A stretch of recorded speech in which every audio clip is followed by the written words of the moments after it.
कानपुर में अलविदा की नमाज के दौरान मुस्लिम समुदाय के लोगों ने वक्फ एलिमेंट बिल के विरोध में सांकेतिक प्रदर्शन किया। नमाजियों ने काली पट्टी बांधकर नमाज अदा की।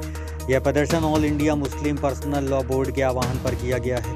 बोर्ड ने स्पष्ट किया है कि यह प्रदर्शन वक्फ एलिमेंट बिल के खिलाफ था, जिसे लेकर मुसलमानों में गहरी चिंता है। नमाज के दौरान मुस्लिम समुदाय के लोगों ने एकजुटता दिखाई और काले पट्टियों के माध्यम से विरोध प्रकट किया। प्रदर्शनकारियों का कहना था कि इस बिल से वक्फ संपत्तियों के प्रशासन में हस्तक्षेप पड़ सकता है, जो उनके धार्मिक अधिकारों का उल्लंघन। All India Muslim personal law board ने इस प्रदर्शन का समर्थन किया है और यह भी कहा है कि इस बिल के खिलाफ आगे की कार्रवाई पर बोर्ड निर्णय लेगा। इस आंदोलन से यह संदेश दिया गया है कि मुस्लिम समुदाय अपने धार्मिक अधिकारों और वक्फ संपत्तियों के संरक्षण को लेकर संजीदा है। जी, ये all India Muslim personal law board, जो कि मुसलमानों का सबसे बड़ा एक जॉइंट संगठन है।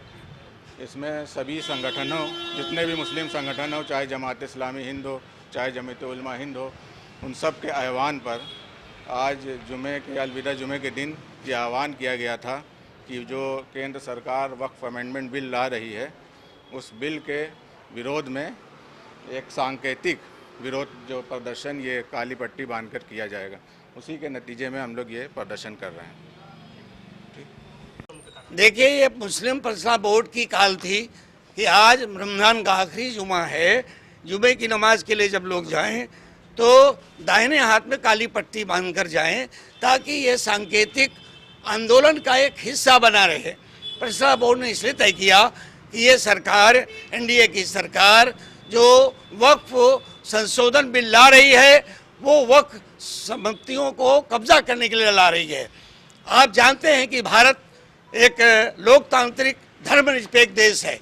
तमाम धर्मों के इंडाउमेंट्स हैं, अकाल तख्त है, तमाम मंदिरों के इंडाउमेंट्स हैं कि कहीं पर भी दूसरे समुदाय और धर्म का सदस्य नहीं होता। ये संशोधन लाकर वक्फ के सेंट्रल वक्फ काउंसिल में गैर मुस्लिमों को सदस्य बनाने के लिए एक रास्ता दरवाज़ा खोल रहे हैं, और वक्फ बोर्ड जो बनाएंगे उसमें भी नॉमिनेशन का दरवाज़ा खोल रहे हैं। जबकि वक्फ बोर्ड, वक्फ सेंट्रल काउंसिल इलेक्टेड होती है और उसका रखरखाव, उसका देखभाल, उसकी व्यवस्था करने का अधिकार संवैधानिक तौर पर आर्टिकल 19, आर्टिकल 25, आर्टिकल 26 सिर्फ मुसलमानों को है। दूसरे समुदाय के लोगों को उसमें दाखिल नहीं किया जाना चाहिए। लेकिन भाजपा अपने सांप्रदायिक एजेंडे के तहत ये संशोधन लाकर भारत के मुसलमानों को तंग करना चाहती है, उनकी वक्फ जायदादों पर अवैध कब्जा करना चाहती है और अपने कारपोरेट दोस्तों को दे देना चाहती है। लिहाजा इसके लिए लोकतांत्रिक हमारा आंदोलन है। किस तरह के लोगों की एंट्री कराई जा रही है? उसमें जब नॉमिनेशन करेंगे तो आरएसएस के लोग आएंगे, अंबानी अदानी आएंगे, उनके दोस्ती तो आएंगे।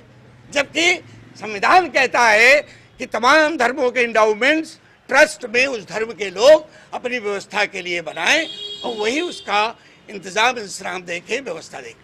अगर मान लीजिए अभी भी विरोध हो रहा है आप लोगों का, आगे विरोध ये चलता रहेगा, समय समय पर रणनीति बदलती रहेगी।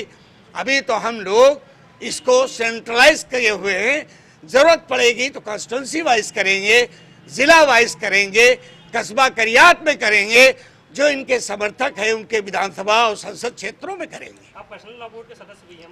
जी, मैं संस्थापक सदस्य हूँ। क्या कुछ प्लानिंग और आगे रहेगी? समय समय पर मीटिंग करके प्लानिंग करेंगे। आज तो इतनी बात आपके सामने आ गई है, और समय आएगा और प्लानिंग आएगी और आपको बताएंगे।